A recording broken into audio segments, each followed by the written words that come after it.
unsafe food handling and preparation practices.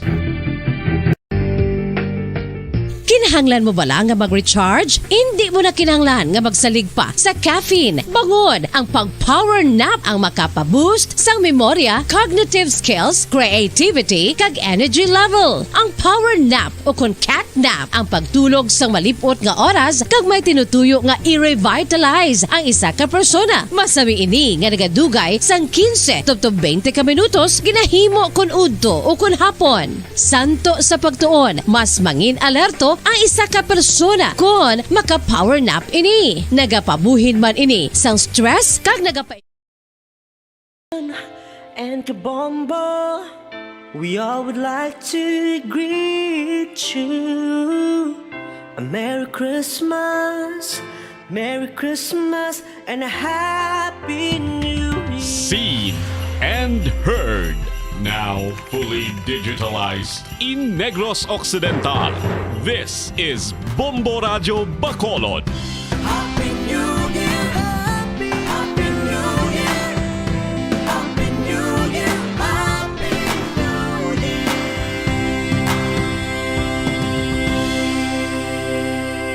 Basta Radio Bombo! Bombo Radio Bacolod. Basta Radio Bombo! Philippine Standard Time, 5 minutos na nabilin antes ang alas 7 saga. Welcome dari sa pagkapangalagad sa Bombo Report 2nd edition adlaw sa Martes, petsa 28 sa bulan sa Disyembre sa mga tig 2021. Katapusan na ning adlaw sa Martes sa katapusan ng bulan sa mga year 2021. Apat na gila mga kadlaw banwa ang nabilin kagatwig 2022 na. Sabong aga mangin kaupod ang inyong alagad si Bombo Ridin Bayonita. Ugda na kita asala sa siyate ang atak na sabong aga sa pagdulong sa inyo sa dugang mga balita lokal. Kaga siyempre ba na pang mga nagkaklatabo dali sa ato na sa maya syudad sa Bacolod kaga probinsya sa Negros Occidental. Mayo ni kaya bisan na nagaulan-ulan na sa sining kagahon. In fact, alin naman na kagabi, dali sa ato na sa maya syudad sa Bacolod kaga probinsya sa Negros Occidental.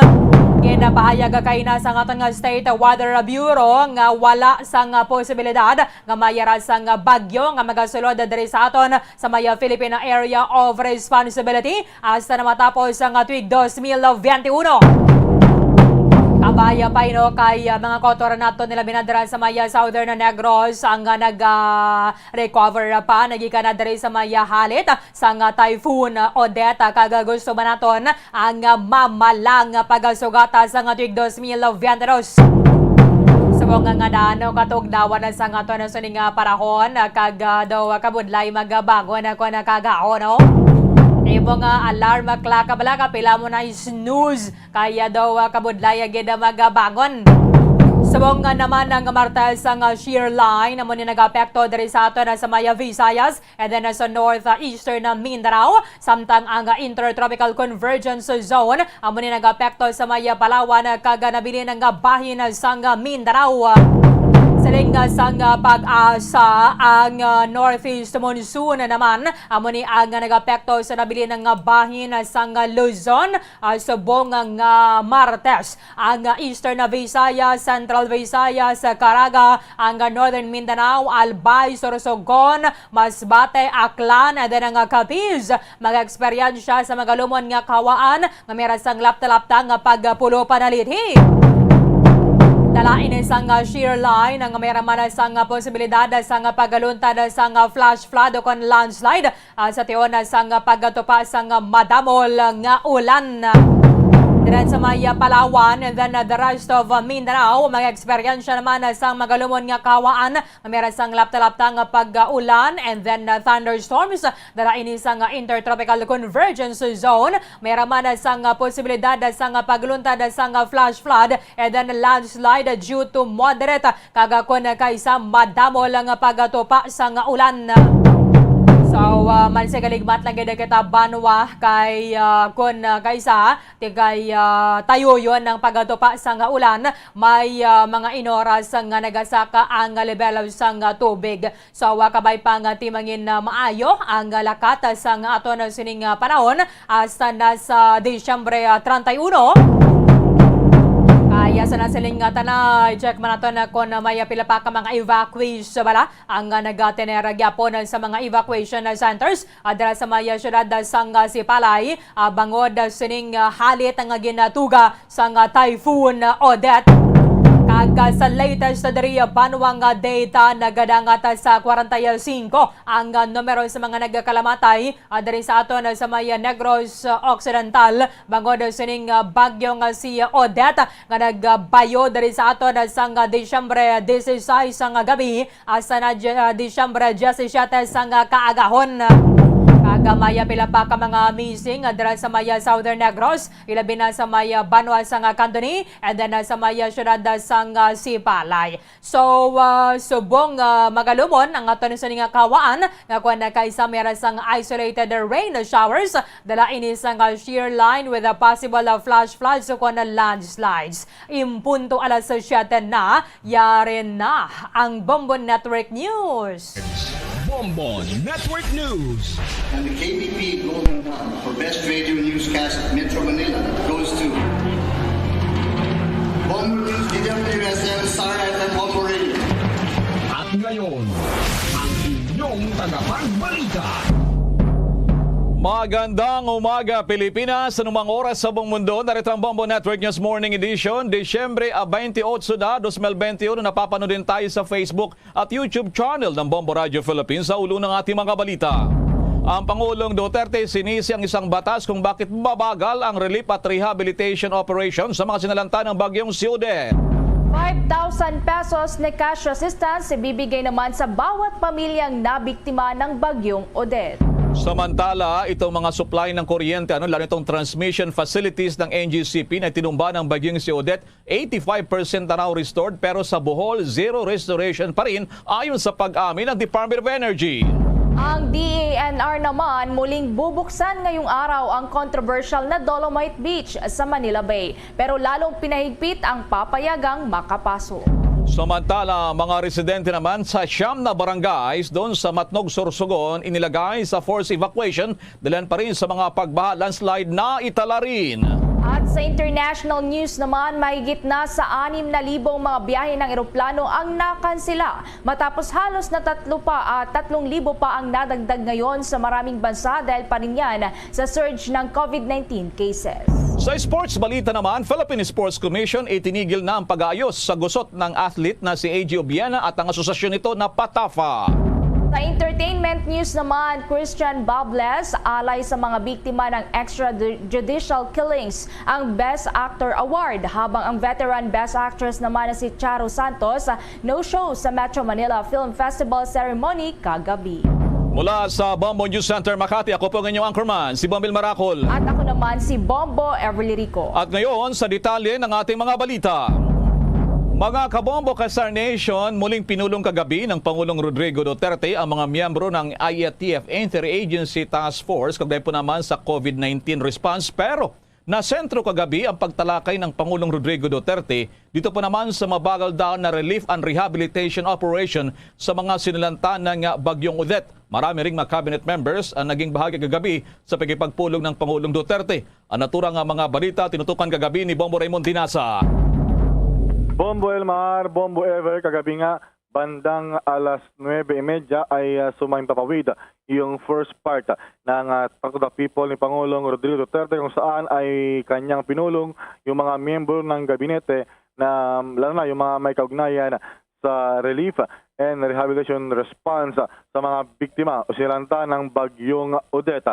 At dito nga ay inaabot ng mahigit 2 oras at mag-alas 12 na nung natapos yung first part ng naturang kanyang meeting at presentasyon ng mga kinaukulang mga miyembro ng gabinete.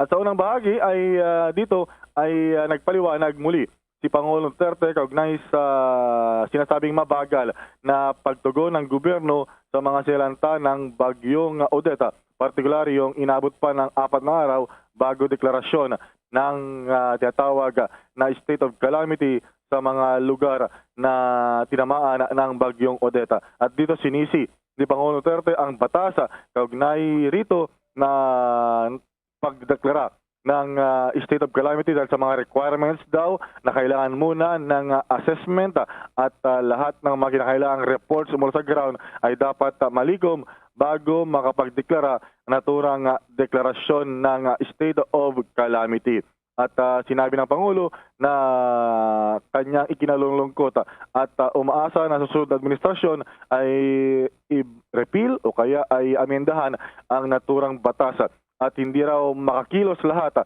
yung national resources, mga logistics dahil ipit nga doon sa mga probisyon ng naturang batas. Pakinggan natin yung dagdag pa na pagpapaliwanag ni Pangulong Duterte. I'd like to explain to the people why we cannot declare the state of calamity kaagad.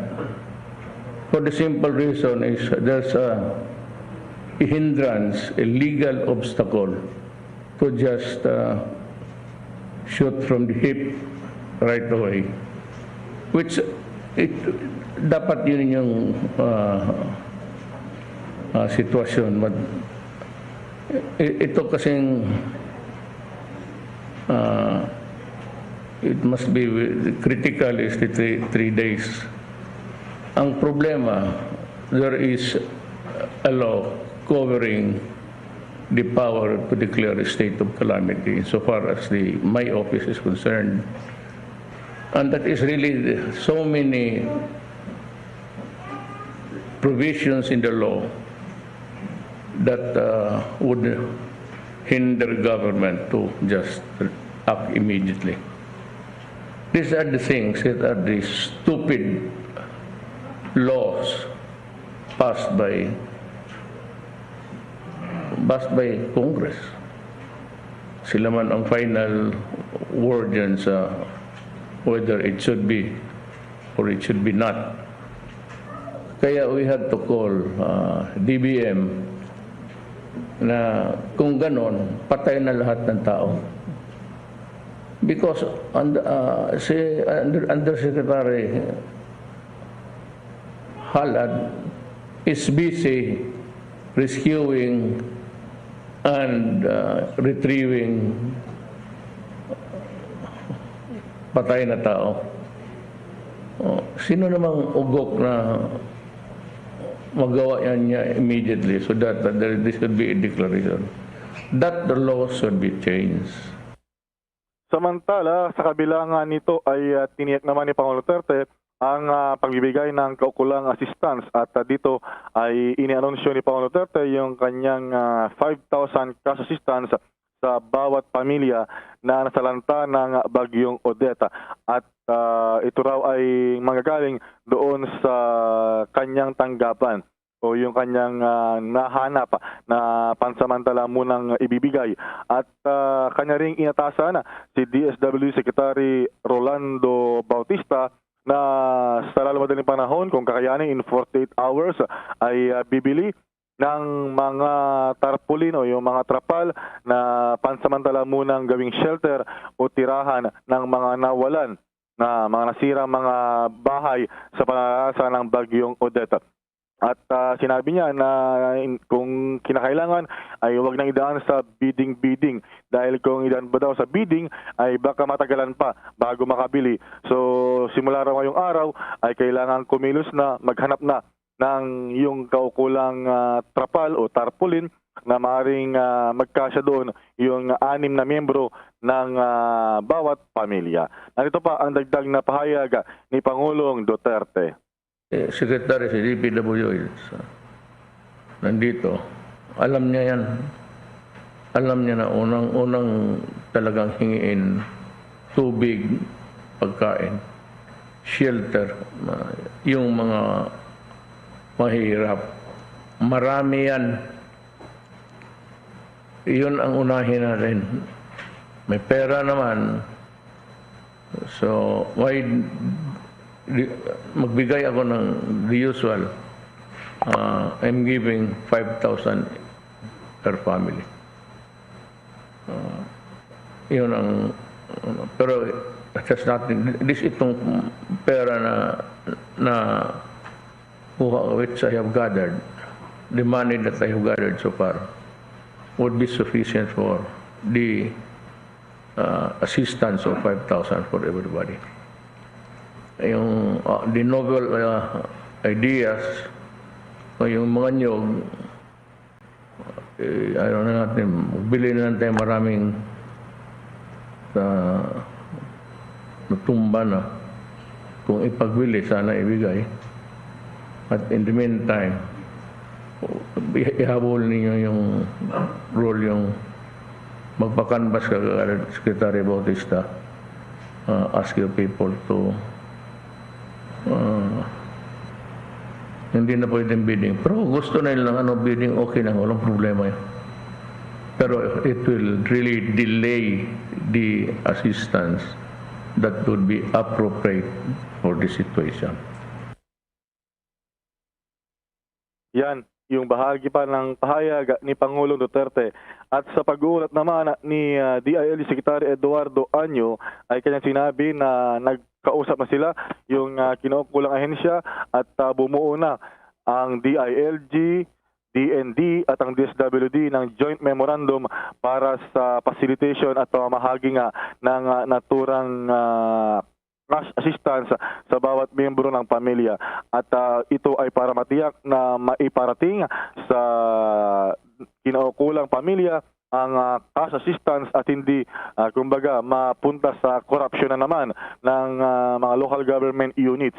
At dito kanyang inanunsyo rin na nagsabi na ang Department of Budget and Management na ngayong araw ay ilalabas na sa mga LGU yung naturang 4 billion pesos na para sa cash assistance. So most likely, ito yung binabanggit ng Pangulo na 5,000 pesos per family. Na ito naman ang bahagi ng report ni Secretary Eduardo Anyo. Kaya niyo po pag-uutos sa Mr. President na makapagbigay tayo ng cash assistance sa ating mga naapektuhang kababayan. Ang DILG, DSWD at DND po ay nag-meeting na po noong December 24 at nabuo na po namin ang Joint Memo Circular para po sa magiging gabay sa pagbibigay ng ating ayuda na humigit kumulang po ay 4 billion pesos po ang ipamimigay natin at ayon po sa ating DBM, ito po ay ma-release bukas sa ating mga LGUs. At ito po ang magiging gabay natin para siguraduhin po na ang mga apektadong kababayan ay makakatanggap ng cash assistance. At ang ating Armed Forces at Philippine National Police po, yung disenyong pag-uutos ay tutulong upang maipaabot yung mga ayuda na to sa mga malalayong lugar, lalo na po yung mga lugar na na-isolate at hanggang ngayon po ay hindi natin maabot sapagkat grabe po yung epekto ng ating bagyo. At sisiguraduhin po namin, Mr. President, na ito ay makakarating sa ating mga kababayan. Meron din po tayong grievance mechanism and monitoring para kung saan pwede magreklamo po yung mga kababayan na hindi makakatanggap. At ako rin po ay sisiguraduhin natin na ang pera nito ay ma-account natin at sisiguraduhin natin kung meron pong abuso o magbubulsa ay ating iimbestigahan at sasampahan ng kaso. Si Eduardo Anyo, maliban naman sa matinalakay na pangangailangan sa pagkain, tubig at shelter o tahanan, siyempre tinalakay din yung isa pang napakahalagang elemento o pangangailangan, ito yung power supply. Matapos kang matumba ang iba't ibang mga poste ng kuryente sa bagyong Odeta. Dito nga ay iniulat naman ni Energy Secretary Alfonso Cusi na yung National Grid Corporation of the Philippines o NGCP ay nakapag-restore na ng 85% ng kanilang transmission facilities. At sinabi ni Cusi na 81 mula sa 95 na damaged transmission lines ay na-revive na. Doon naman sa mga tinatawag na Small Power Utility Groups o SPOUG o SPOG. Sinabi ni Cusi na 64 mula sa 87 o nasa 74% power plants na SPUG facilities ay fully restored na rin.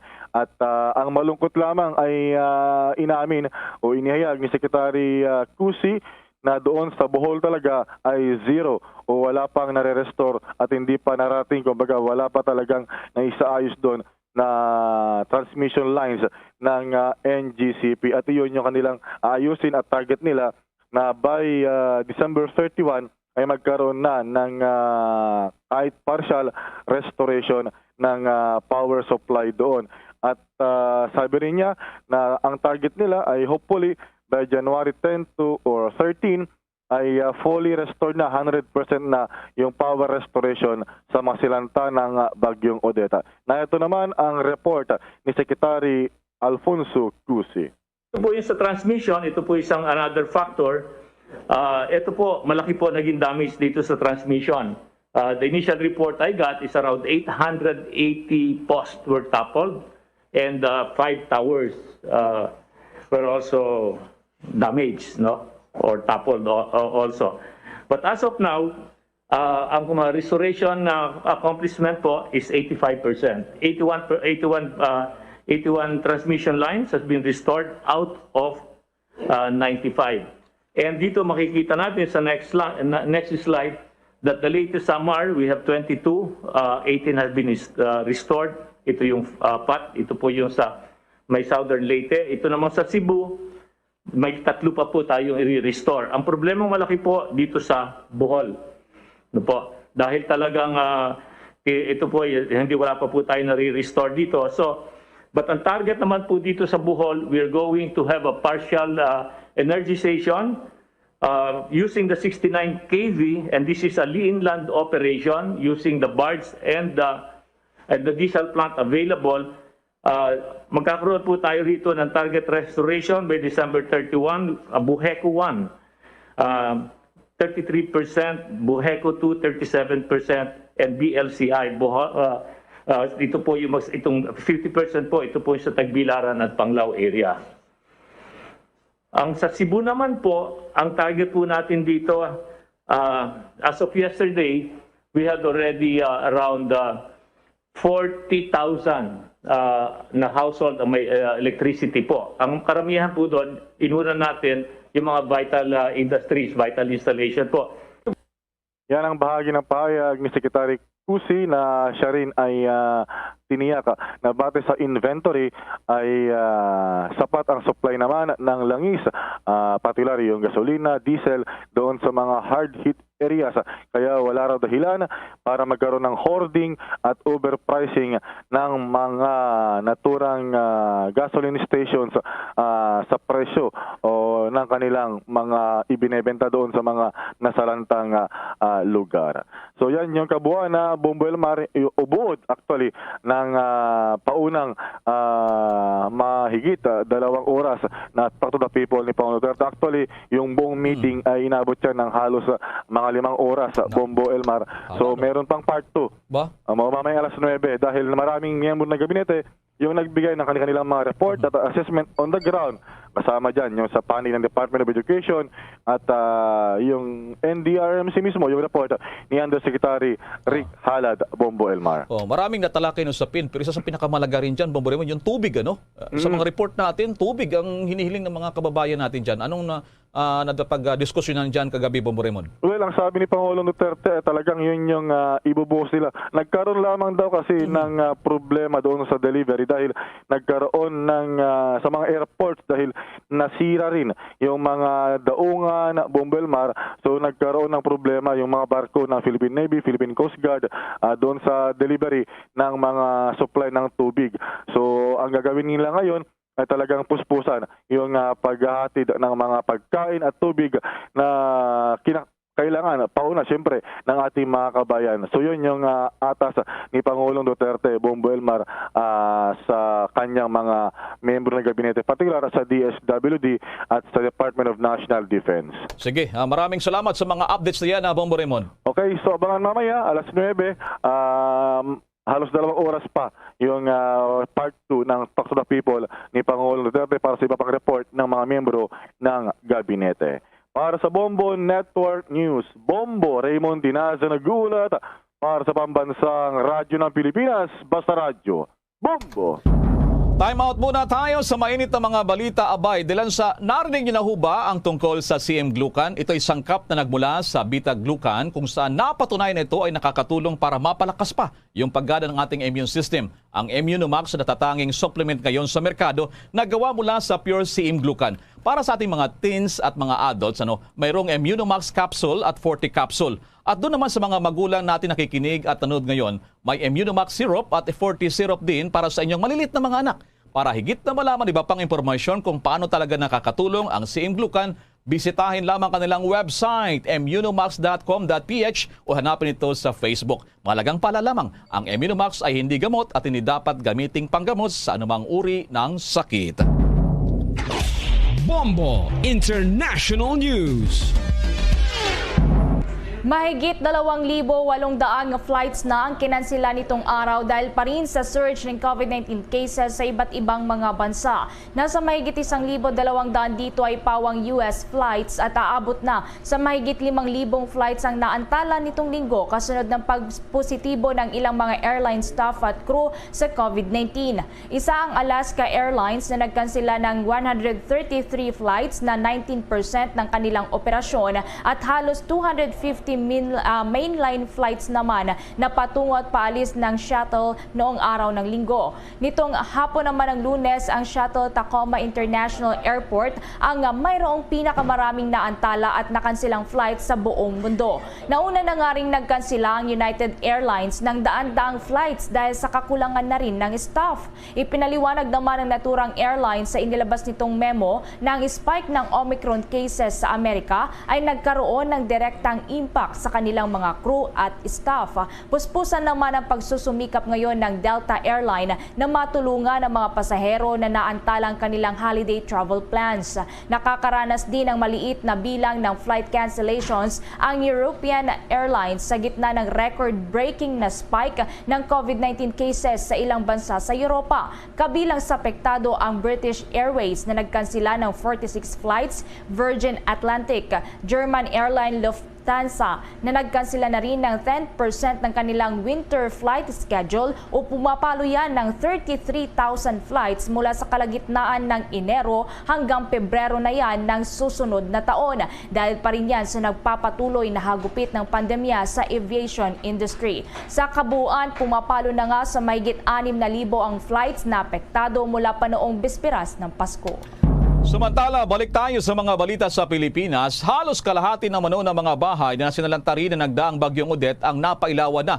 Ito naman ang report na nagmula sa National Electrification Administration. Ito po yung NEA. Ayon sa NEA, nasa 1.9 million households o 47.6% sa mga lugar ang nawalan ng supply ng kuryente matapos dumaan ng bagyo. Dahil dito nasa 2.1 million na kabahayan ang wala pa ring elektrisidad. Kognito ay puspusa ang ginagawang trabaho ngayon ng mga personahe ng National Electrification Administration upang may saayos pa ito mga nasira nilang mga poste, transmission line at patawag dito na distribution lines na. Target daw kasi ng gobyerno na mapailawan ang mga bahay bago matapos ang taong kasalukuyan. Bati naman sa report ng Department of Energy nga, tulad sa report kaya ni Bombo Raymond Tinasa ay nasa 85% na yung mga napailawan, lalo yung mga customer dyan sa Cebu City, Mandaue City, Talisay, Naga City at iba pang parte ng Cebu. At mas dadami pa ito pagsapit naman ng January 10. Ang Bohol Electric Cooperative 1 at 2 ay target naman na pag-restore ng power sa ikatlong bahagdan ng mga customers bago matapos ang taon.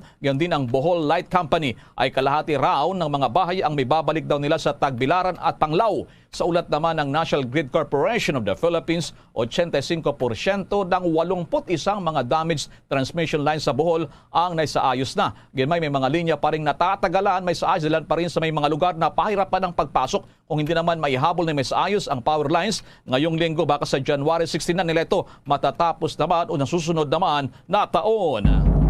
Samantala, kamustahin naman natin ngayon ang sitwasyon sa ilang bahagi ng Bohol. Nandyan sa kabilang linya ang Bombo Radio Cebu.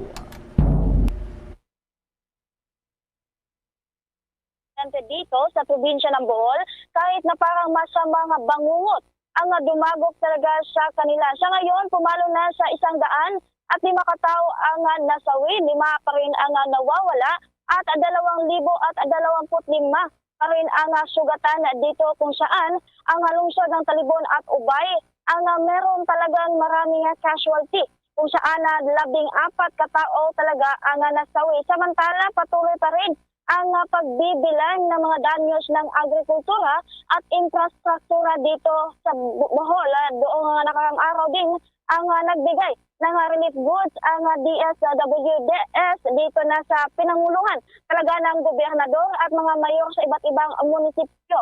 At inaasahan na rin na sa December 31, babalik na rin ang kuryente sa 33%. Sa Buheco 1, Buheco 2 naman ay sa 37% at ang Bohol Light sa 50%.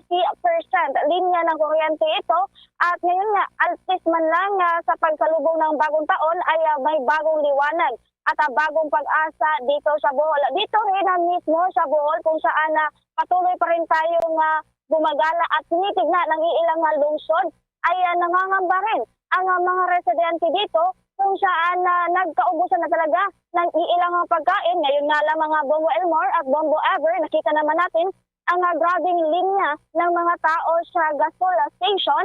At ngayon pa naman, hindi lang ang gasol station, ang marami ang nagalinyahan kung saan dito pa din sa ATM machines, ang mga medisina din.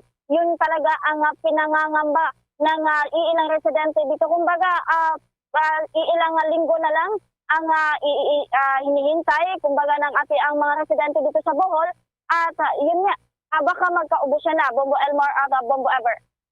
Bombo Fritchie, standby ka muna, wag kang bibitaw dyan sa may Bohol Provincial Capital. Nasa linya ngayon ang butihing governor ng probinsya ng Bohol. Isa to sa mga puspusang po ay walang humpay na pag-asikaso kanya mga kababayan. Governor Arthur R. Tiap ng probinsya ng Bohol, kasama niyo si Bombo Elmar, si Bombo Ever lang king partner. Babatiin pa rin kita ng Merry Christmas. Good morning po sa iyo, Governor Yap. Ay magandang umaga po, Bombo Elmar, at saka sa lahat po na nakikinig sa atin. Okay, reaction po muna kagabi tinalakay ng Pangulo kanina sa report din namin. Ang sabi ng Department of Energy, wala pa raw na ibabalik ng mga transmissions line nagkakailaw dyan sa Bohol. Anong mga impormasyon? Kasi I understand, pinupulong mo lagi dyan, Governor. Yeah, walang ano pa ho. Kasi yung National Grid Corporation po, sila po yung responsable na magdala ng kuryente papasok sa Bohol. So connected tayo sa dito sa Leyte, doon nang gagaling yung power. Ngayon may dalawang tore doon sa Ubay. Yun ang doon nakakonekta yung kable doon sa Leyte at bumagsak yung dalawang tore na yon.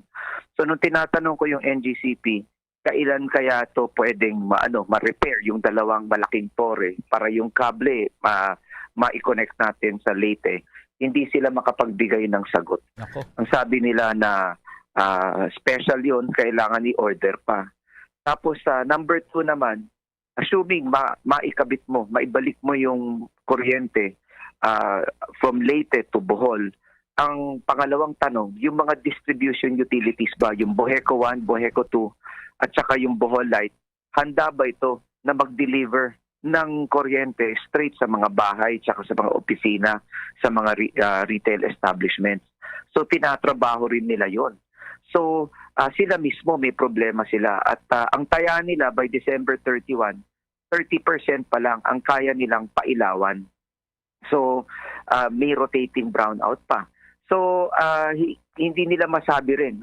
Kung sila pang tatanungin, January 31, 2022, next year, tsaka nila mas makikita, mas mabibigay sa amin kung magsa-70% na sila. So, problema pa rin to. Kaya kung ganun nga, ang implication neto is marami pa rin gagamit ng mga generator. At kung maraming gagamit ng generator, yung gasolina talaga, nananawagan kami sa tatlong malalaking oil companies, yung Petron, yung Shell, at saka yung Caltex. And isama na natin yung ibang mga white players at maliliit na mga bagong new players na kumpanya. Please lang, triplehin nyo yung inventaryo. Kasi yung normal consumption namin dito everyday is naglalaro ng 300,000 to 400,000 liters. Pero sa nakikita namin ngayon, based on the meeting na pinatawag namin kahapon, posibleng umakyat na to ng 1.5 million. Pero yung sinasabi nila na may stockpile ng fuel sa Kabisayaan ng 18 days, useless yung 18 days kung hindi na umaabot sa amin yung gasolina. So, sabi nila, sufficient ang gasoline supply. Ba't may linya? Tsaka ba't nagrarasyon? So, kung talagang sufficient ang fuel, ang panawagan namin sa Big Three at saka sa lahat ng mga oil players dito, wag na kayong magrasyon kasi humahaba lang yung linya at mas may kakamba ang tao. Ibigay nyo lahat ng fuel na kailangan nila. Kung yung restocking time nyo dito is 5 days, gawin nyo every 2 days. Gawan nyo muna ng paraan dahil hindi naman lahat ng Pilipinas ngayon may krisis. Pero dito sa Bohol na nasalanta, grabe ang epekto ng Odette, unahin nyo muna kami. Governor, dyan sa oil, kuryente, may naalala ko, sabi mo, merong dyan, barge ang gagamitin in the meantime. Ano pong update dito? Yun nga, hinihintay ko nga po yung report. Kasi sabi nila, kukuha pa rin daw ng marina clearance, kukuha pa daw ng clearance. So sabi ko, lahat ng clearance na yan, pwede namang to follow, basta ipasok muna yung mga barge. Kasi sinasabi nila, kaya ganyan lang yung stocking sa Bohol, sabi nila, kasi maliit lang yung stocking capacity ninyo. Di sabi ko, i-increase niyo yung frequency ng delivery ninyo. Kung dati 1 week, di gawin yung 2 to 3 days. Tapos kung pwede, dala kayo dito ng barge. Kung pwede yung barge, yun ang gawin nating terminal. Tapos pwede pa natin yun i-dock sa iba-ibang mga port around Bohol. So in that way, marami kang withdrawal points. Pwede ka maglagay sa Tubigon in front of Cebu. Pwede ka maglagay dito sa may katakbakan sa Loon in front of Cebu rin. O hindi yung Tagbilaran, pwede mo rin lagyan. So maraming solusyon. Ang tanong lang is kung kailan nila hahakbangan to. Kailan nila gagawin. Maraming solusyon, posible lahat. So naghihintay pa rin kami. Okay. Governor, so yung sa issue naman ng komunikasyon, diyan lang ba sa Tagbilaran ang may yung Smart at saka itong Globe at saka what about sa other areas? Ganun po ba as Governor? Hindi, yung sa connectivity, yung Smart, meron pa silang 20 municipalities out of 20 municipalities out of 48 ang wala silang contact ang Smart. Ganun. Usapan ng Globe dahil mas grabe ang Globe, no? Talagang mas walang connectivity ang Globe. Kung nasa Tagbilaran ka, Panglao area, minsan may Globe, minsan may Smart. Pero ang Smart, parang 20 municipalities pa ang kailangan ma-reach out nila. Ang partial nila ngayon, parang 9. Tapos yung balance, yun, mas meron na silang connection doon. Pero malayo pa rin dahil pagdating ng bagyo, that's 200 kilometers yung pasok ng bagyo na yan. Ang nawasak, hindi lang yung mga distribution line ng kuryente, pati yung mga tore ng mga telcos tinamaan. Marami nga nagtatanong sa akin, wala ba kayong mga radio dyan? Pati yung mga tower ng radyo bagsak. So wala talaga, lahat tinamaan. Imagine, for the first 3 days namin after the typhoon, 20 municipalities pa lang nagre-report sa akin. 3 days after the typhoon. Tapos 1 week after the typhoon, doon pa lang namin nakuha yung number kung ilan ang patay, ilan ang nawawala, at ilan ang nasaktan. So wala talagang communication. Hanggang ngayon, hirap na hirap kami mag-deliver. Mag-uusap kami ng mayor, padadalang ko ng tao, sabihin darating yung truck para kumuha ng goods. Tapos pala, may nangyari doon sa truck na flat tire dahil grabe naman yung wreckage around the national highways. Hindi darating yung truck. Tapos kami naghihintay, natenga yung delivery. Pero meron naman sanang ibang truck na pwedeng loadan ng mga emergency goods. Ganon kagrabe. Gusto mong tumulong, di mo alam kung makakatulong ka o hindi. You don't know how to reach the people. They cannot reach you also. Hindi tuloy mako-coordinate yung efforts. Napakagulo. Okay, ang aking partner, Bombo Everly, your question to Governor Yap ng Bohol. Go ahead, Bombo Vel. Yes, magandang umaga po sa inyo, Governor Yap. Regarding naman po dito sa water supply, because dito nga po may mga ilan pong ulat na nagkakaroon ng mga waterborne disease sa ilan po mga affected areas po ng nagdaang bagyo. Sa ngayon po ba natutugunan po itong pangangailangan naman po ng malinis na may inom na tubig para po sa ating mga kababayan dyan po sa may Bohol, Governor? Pina-prioritize namin ngayon yung mga evacuation centers kasi yung mga tao doon talaga sila nagsisiksikan. yun talaga mga 100,000 Boholanos right now are in evacuation centers. Yun ang binibigyan natin ng priority. So doon wala pa namang reports, no? But binabantayan nga namin yung waterborne diseases. Nagbibigay kami ng mga tabletas ngayon for water chlorination. Pagkatapos chlorine tablets, no? And then aside from that, antiseptic mga hand washes na nagbibigay kami ng extra tsaka ng mga face mask. So that's the most we can do. At the end of the day, no, aside from distribution of water and watching out for waterborne diseases, kung hindi kami mako-connect sa power at hindi gagana yung mga water refilling stations, generators ang sagot namin dyan. So we have to distribute more generators at this point in time so that for the next 1.5 months, there will be more water refilling stations na pwedeng mag-operate at makapag-distribute tayo ng malinis na drinking water. And when that happens, ang implication nun, i-increase pa yung demand sa gasolina. Mas i-increase pa. Kaya nga yung panawag, huwag na lang doblehin yung delivery ng stockpile dito. Triplehin nyo na lang. Anyway, makikita nyo naman na pag nawawala na yung linya at bumabagsak na yung demand sa fuel, edi bawasan nyo na lang yung trip ng mga barge ninyo sa Bohol. And Governor, kamustahin ko na rin po yung relief operations. May mga lugar pa rin po ba dyan, mga residente na hindi pa rin naabot po ng mga relief operations? Baka may gusto po kayong i-apila, Governor. Yung mga mayors, meron silang, as first respondents, meron silang mga calamity funds. So nag-umpisa na rin silang bumili ng pagkain at saka ng tubig. Yung provincial government naman, as of yesterday, nasa 50,000 food packs na ang napalabas namin. Kami lang yon. Yung DSWD, meron silang 40,000 food packs, so nasa 90,000 na. May padating pa ang DSWD. Tapos ang provincial government ngayon, sige lang ang delivery namin na at least nag-minimum 1,000 food packs kami sa mga municipalities na dadagdagan pa. Kasi ang binigyan namin ng priority, yung second district, kasi doon pumasok yung bagyo. Pumasok sa Pitogo, pumasok sa Ubay, tapos dire-diretso inararo yung gitna ng lalawigan namin bago nag-exit papunta sa Cebu. So lahat muna yun ang pinrioritize namin. So continuous delivery at yung panawagan ko siguro sa mga tao, mga mabutihing natin mga kababayan, kung gusto pa nila mag-deliver ng bigas, ng food pack at saka ng tubig, doon sa Facebook page naman ng RTAP at saka ng Provincial Government of Bohol, nandun yung mga taong pwede. Yes, Governor. Naputol si Governor, no? So yan po, ano? So Bomboville, ano? Talagang maintindihan natin parang yung desperation, yung nawawala na ng pasensya, no? Talaga dyan si Governor. Napakalaki kasi ng problema. Bombo Everly, ano? Maghalos sa 2 linggo na po ngayon, ano? Yung nangyari namang pagtama nitong napakalakas na bagyo na sabi ng iba ay super typhoon na, ano? Itong si Odette. Kaya ganun na lamang, hindi lamang yung Bohol dyan, napakarami tulad dating mga reports the past few days sa iba't ibang lugar ng ating bansa talaga namang ay matindi, ano? Babalikan ko lamang, ano, one just last note. Si Governor Yap nagbabalik. Maraming mga taga-Bohol, Boholano, sa iba't ibang dating bansa, medyo nawala ng, sabi nga, yung connection dyan, yung pasensya nila. Mensahe nyo pa rin doon sa mga Boholano. Alam ko, binabaha kayo dyan, ha? Grabe. Ng kanilang panawagan. Hello? Yes, go ahead. Go. Hello, yes, Elmar? Yes, go ahead.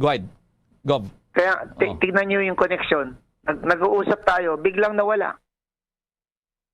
Hello? Ganon pa rin talaga, no?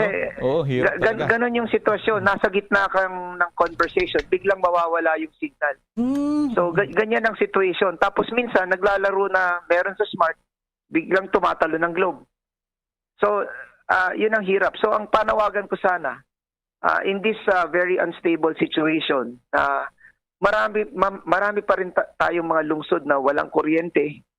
In fact, yung buong Bohol, wala pang kuryente ngayon. At dahil walang kuryente, hindi ko gumagana yung water refilling station. Kailangan pa rin namin ng pagkain, ng food packs at saka ng tubig.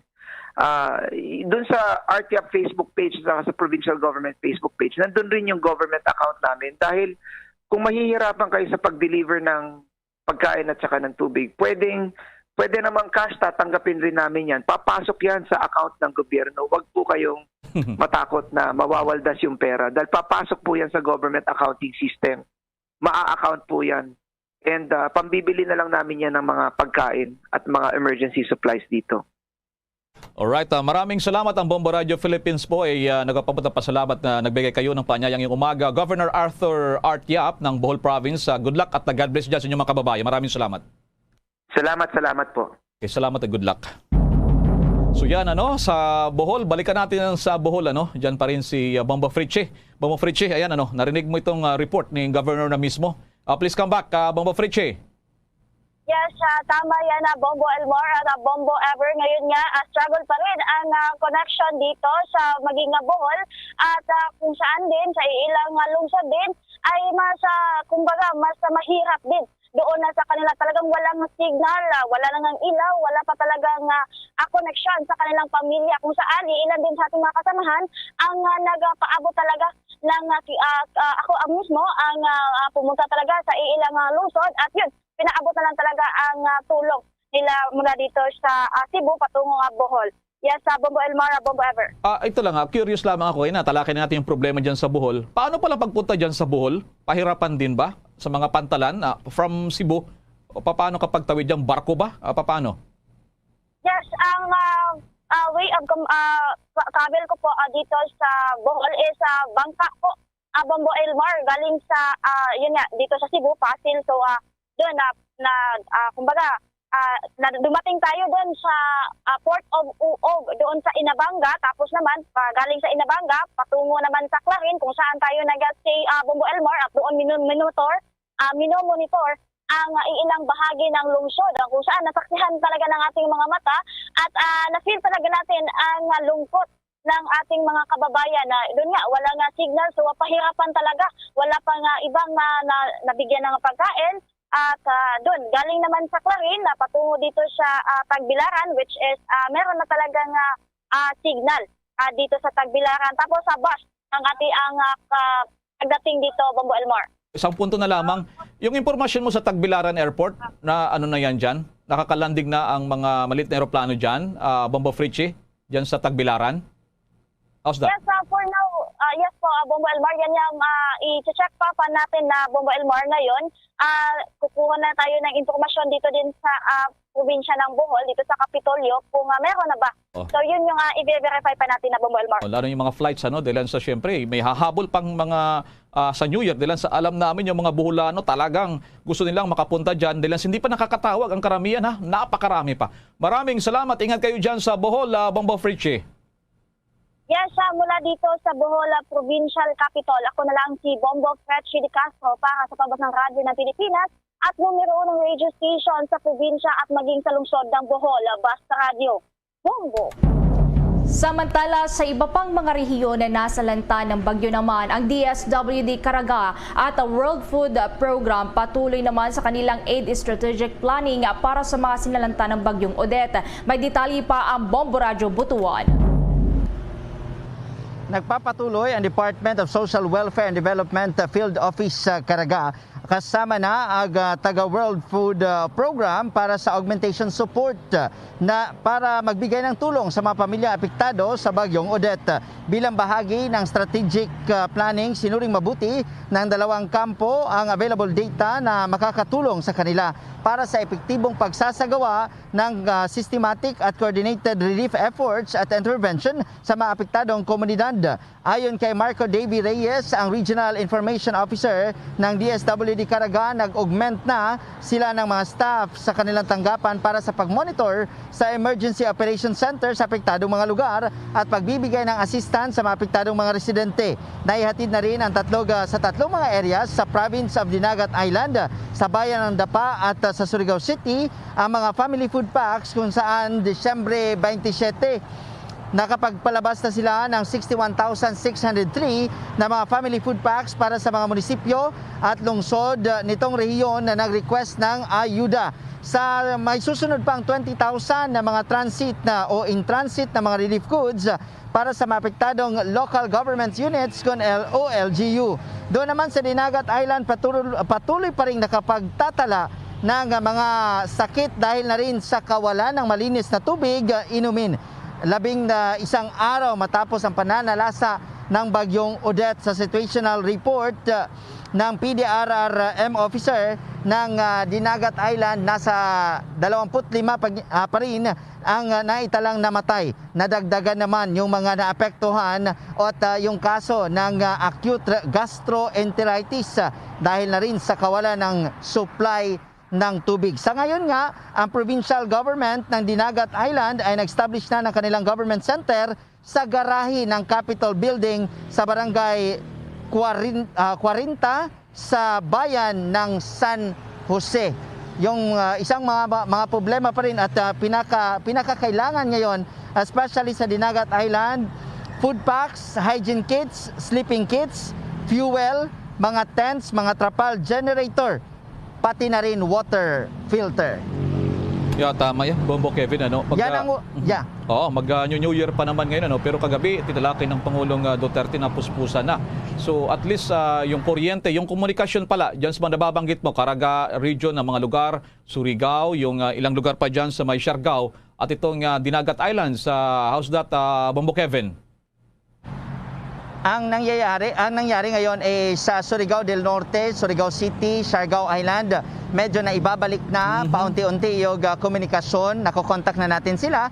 Pero yung sa Dinagat Island sa ngayon, Bombo, Elmar, mga kabombo, ay yung balik tayo sa mga nakaraan na pagbibigay ng information. Sumusulat yung taga Dinagat Island. At pinopost natin dyan sa ating Facebook page ng Bombo Radio Butuan para kanilang mapaalam sa kanilang mga itong pamilya na sila ay buhay pa, pero mostly sa kanila ang isinusulat, sila ay buhay pa, pero yung kanilang mga bahay, mga ari-arian, sirang-sira lahat. Bombo, Elmar. Talaga naman what about yung mga tubig kasi ang sabi kasi dito na talagang sa pagkakataong ito ay iyan muna ang kanilang asikasuhin. So marami nagkaroon ng diarrhea, may mga reports So matutugunan na ba ito ngayong araw, lalo susunod na mga araw ay mag-New Year na, Bombo Kevin? Sinasabi naman ng Department of Health na tinutugunan nila yung itong problema natin sa ngayon, yung mga medisina, antibiotics ay pinapadala naman. Pero dahil talaga, Bombo, Elmar, yung halos lahat ng mga itong bayan sa probinsya ng Dinagat Island, yung report talaga nila, yung nakalagay talaga sa report, ang kanilang tubig ay contaminated sa ngayon. Kaya kailangan talaga nila ng water filter. May nalaman tayo na mula sa mga NGO na nagpadala ng water filter, pero dalawa lang yung water filter na nasa Dinagat Island sa ngayon. Yung iba, yung sa mga bottled water, talaga umaasa sa ulan, at ang iba ay iniinit yung tubig na sa kanilang mga sources. Pero yun ang dahilan na may mga gastroenteritis na nararanasan at naitatalang diarrhea at namamatay na rin dahil na rin sa dehydration na nangyayari ngayon sa mga dinagat nun, pati na rin dun sa Siargao Island. Maraming salamat, Bombo Kevin, sa mga update na yan. Maraming salamat. Ingat kayo dyan. Mula dito, sa himpilan ng Bombo Radio Butuan, Bombo Kevin Linac, Basta Radio, Bombo! Ilang senador naman ang binatikos ang plano ng DOH na itigil na ang pagpapalabas ng daily COVID-19 cases. May detalye si Bombo Dennis Hamito. Pinuna ng ilang senador ang biglaang desisyon ng Department of Health na itigil na ang pagbibigay ng ulat tukol sa mga bagong kaso ng COVID-19. Kasunod yan ang naging pahayag ng Health Department sa paglalagay na lamang nila ng daily cases sa kanilang official website para sa publiko. Ang desisyon ay inilabas matapos ang pagkakadiskubre ng ika-4 na kaso ng Omicron coronavirus variant sa ating bansa. Sinabi ni Senator Richard Gordon, ang pinuno ng Philippine Red Cross, ay naging desisyon na ito ng Health Department ay nagpapakita ng kakulangan ng manpower ng ahensya, kung saan dapat ay magbigay pa rin ang Health Department ng araw-araw na bilang ng mga kaso ng COVID-19 para sa kapakanan ng lahat. Sinangayon na naman ni Senator Joel Villanueva ang naging pahayag na ito ni Gordon. Hinala naman itong si Senate President Vicente Tito Soto III sa naging desisyon na ito ng Health Department kung saan sinabi niya na mayroong ibang agenda ang naturang tanggapan. Sa panig naman ni Senator Juan Miguel Zubiri na karapatan ng bawat tao ang mabigyan ng tamang impormasyon, habang sinabi naman ni Senator Francis Kiko Pangilinan na dapat huwag tumigil ang ahensya sa pagbibigay ng mga impormasyon. Sa panig naman ni Senator Aquilino Coco Martin Pimentel III, sa pagtigil daw ng DOH sa pagbibigay ng araw-araw na bilang ng kaso ng COVID-19, kung saan ay sinabi nito na marami ang iba pang dapat na pagtuunan ng pansin ng DOH, mas maganda na umano na itigil na ang naturang paglalabas ng daily bulletin dahil may option naman ang publiko kung saan nila mahahanap ang data na kinakailangan. Para sa Bombo Network News, Bombo Dennis Hamito nag-uulat para sa Pambansang Radyo ng Pilipinas, Mas Radio, Bombo! Samantala, sa puntong ito, barako tayo dyan sa Manila Beach, sa lungsod ng Maynila. Manila, itong Dolomite Beach, abay, pinaka-controversial. At bibuksan daw ngayong araw ng Department of Environment. Nandoon sa Manila Bay, si Bombo Marlene Padiernos. Kumusta ngayong umaga dyan, Bombo Marlene? Bombo Elmar, Bombo Ever, maayos naman dito sa Dolomite Beach ngayong araw.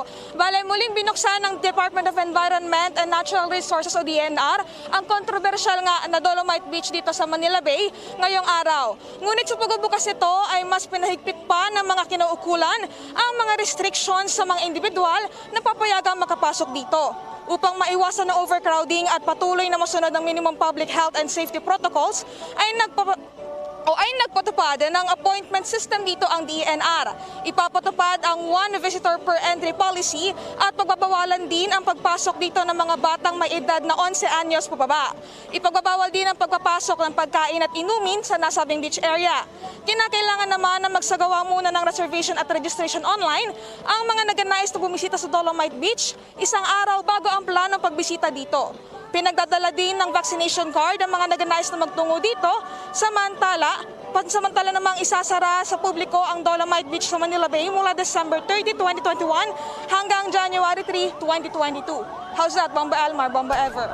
So nangangulugan pala, Bombo Ever, sa New Year, sarado pala yan dyan, parang patikim lamang pala ang mangyayari dyan. 2 days, after the New Year, 2 days na naman, so marami na mga pagbabago dyan. Anong napansin mo, mula nang buksan ito na nakalipas na buwan, na talaga sobrang buhos ng tao, mga taga Metro Manila. Ngayon, anong mga nadagdyan na mga struktura, Bombo Marlene, dyan sa lugar mo, dyan sa Dolomite Beach? Yes, tama ka dyan, Bombo Elmar. Bale, open nga itong Dolomite Beach natin ngayong araw at saka bukas. Tapos muli siyang bubuksan pagsapit ng January 4, 2022 sa susunod na taon na yan, onwards na yon. Bale, kumpara nung mga nakaraang panahon na binuksan itong Dolomite Beach, mas maayos na ngayon yung isinasagawang pagpasok, pagbisita ng mga tao dito sa area. Kasi nga, meron na silang pinapatupad ng mga security. May makikita nga tayo mga pulis, mga otoridad na mahigpit na pinapatupad o mahigpit na binabantayan yung health and safety protocols dito sa lugar. At saka isa pa, meron tayong mga schedule. Bale, doon sa mga schedule makikita natin, meron tayong 1-hour interval. Bale, nilalaan yon para makapaglinis muli dito sa Dolomite Beach bago muling papasukin yung mga nagnanais na bumisita dito. Okay, Bombo Marlene, pakiulit nga, sabi nila, mag-register ka muna. Kung mag-register ka ngayong araw, halimbawa ako, mumuling bibisita dyan, kung mag-register ako ngayong araw sa QR code, so kailan ako papasok dyan? Ngayong araw din ba? Agad-agad? Hindi, Bombo Elmar. Bale, ang mahigpit na pinapayo ng pamunuan ng DNR, 1 day before ng planned visit mo dito sa Dolomite Beach, dapat makapag-register ka online. Bale, yung 2 more days or 2 or more days before the planned visit, hindi rin siya po pwede. Bale, kailangan 1 day before lamang tayo maglalaan para makapag-register online. Okay, so yung bukas pa lang, ngayong araw mag-register na sila. So yung gustong pumasok ng January 4, January 3, mag-register daw dyan sa dinner. Maraming salamat. Ingat kayo dyan sa Dolomite Beach, Bombo Marlene. Maraming salamat din po. Mula dito sa lungsod ng Maynila, ako po si Bombo Marlene Padiernos, nag-uulat para sa Pambansang Radyo ng Pilipinas, Basta Radio, Bombo!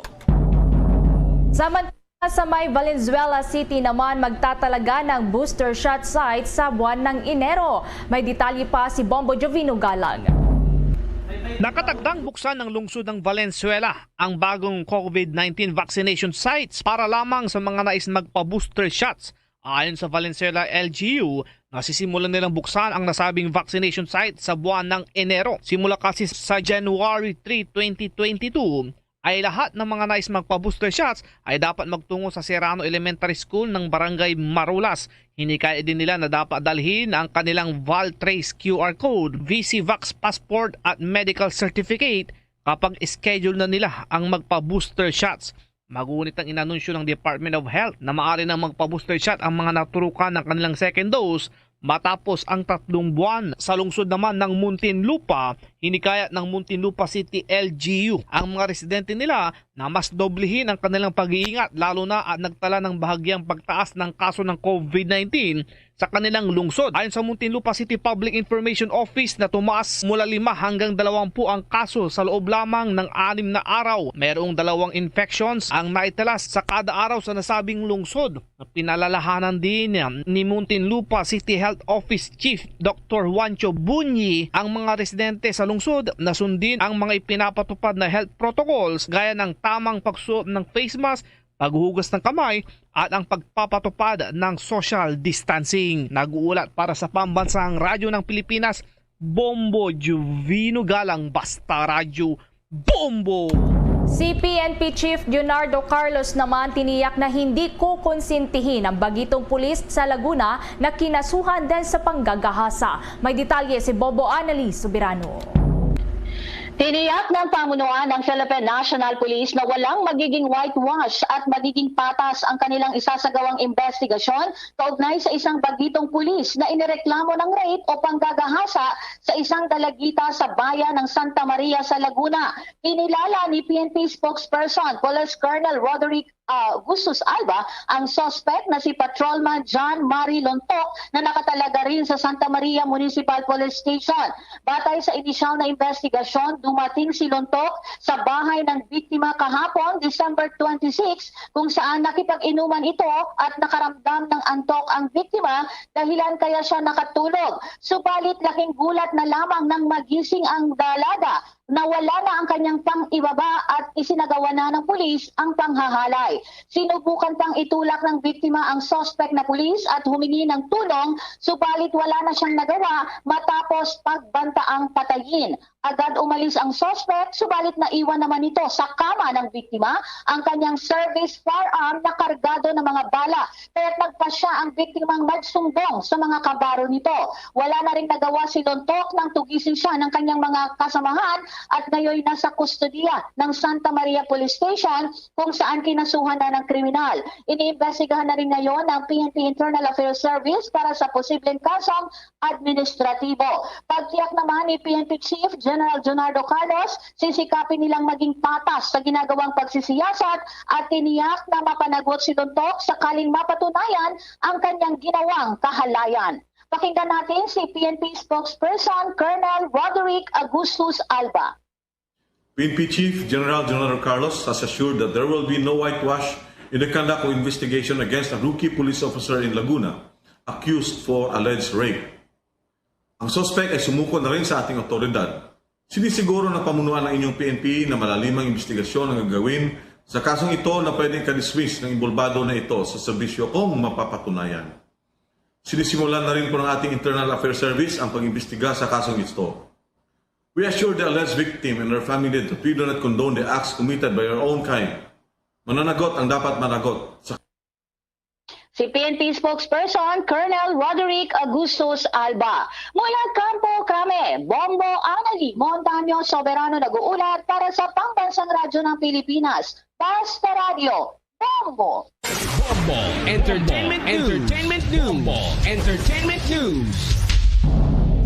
Christian Bables alay sa mga biktima ng extrajudicial killings ang Best Actor Award. Habang veteran na Best Actress naman ni si Charo Santos no-show sa Metro Manila Film Festival Ceremony.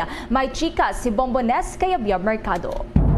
Sanib puwersa sa pagpapasalamat ang lahat ng cast ng black comedy film na Big Night sa ginanap na award ceremony ng Metro Manila Film Festival o MMFF sa isang mall sa Taguig kagabi. Big winner kasi ang nasabing pelikula matapos hakutin ang major categories kabilang ang Best Picture, Best Director para kay June Lana, Best Actor kay Christian Bables, Best Supporting Actor ang multi-awarded artist na si John Arcilla. Sa kanila rin iginawad ang Best Screenplay, Best Cinematography, Best Musical Score at Gender Sensitivity Award. May touch of socio-political din ang Big Night na patungkol sa isang bading na beautician na inakusahan na nagtutulak umano ng ilegal na droga. Sa huling bahagi ng acceptance speech ni Bables, may hugot ito na alay niya ang pagiging Best Actor sa mga naging biktima ng extrajudicial killings na wala umanong boses para ilaban ang kanilang karapatan. Pumangalawa naman sa nakasungkit ng major awards,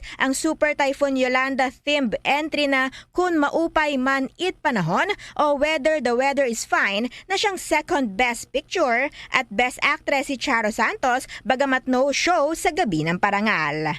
Kabilang pa sa mga nagwagi ay ang Korean action film na A Hard Day kung saan bida si Ding Dong Dantes bilang third Best Picture at Best Float para sa horror entry ni Kim Chu na Huwag Kang Lalabas. Una nang naiulat na inaasahang mapapalitan ng sigla ang pagiging matumal na unang araw ng MMFF nitong Pasko kasunod ng gabi ng parangal.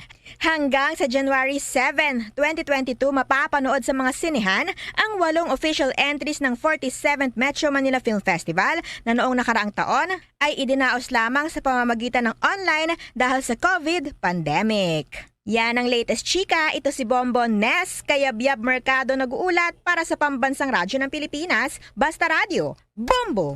Bago tayo magtapos, ang lahat inanyahan po sa isang panalangin. Ito po yung para sa mga nasalanta ng bagyo at tulong na rin, Prayer of Thanksgiving. Narito ang ating panalangin.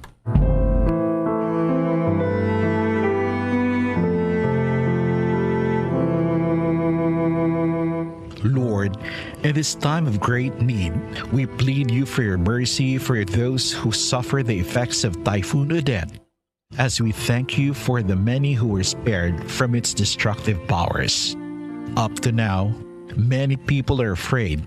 Many are anxious, fearing their loved ones are among the dead and fearing for their future and safety. Those who are injured and ill cry for relief. Those who have lost their homes and their livelihood cry out in anguish. Comfort them and give them hope. Console their hearts and ease their pain. Lord, may we who are granted your shield and protection be given a pure heart to help them, to know what to do, and to have the compassion, fortitude, and creativity to do it. Move us to respond now to the urgent needs that cannot wait. Steady us to be there in the future as the victims of this disaster try to rebuild their lives. Give us the grace of generosity in our prayers and our contributions. We are all brothers and sisters. We are the work of your hands. Receive the dead into your love. Comfort the survivors with the power and protection of your peace. May we love as you love, and may we all find peace in this tumultuous world. Our help is in the name of the Lord, who made heaven and earth. Amen.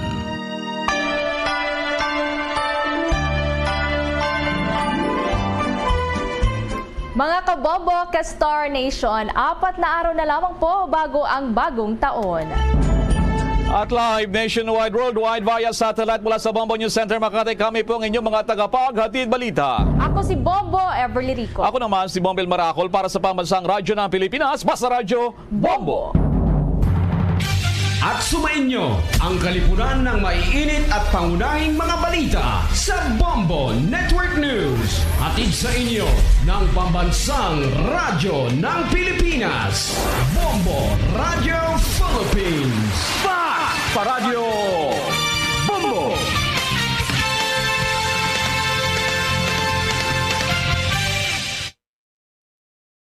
To All Star Nation and Kabombo, we all would like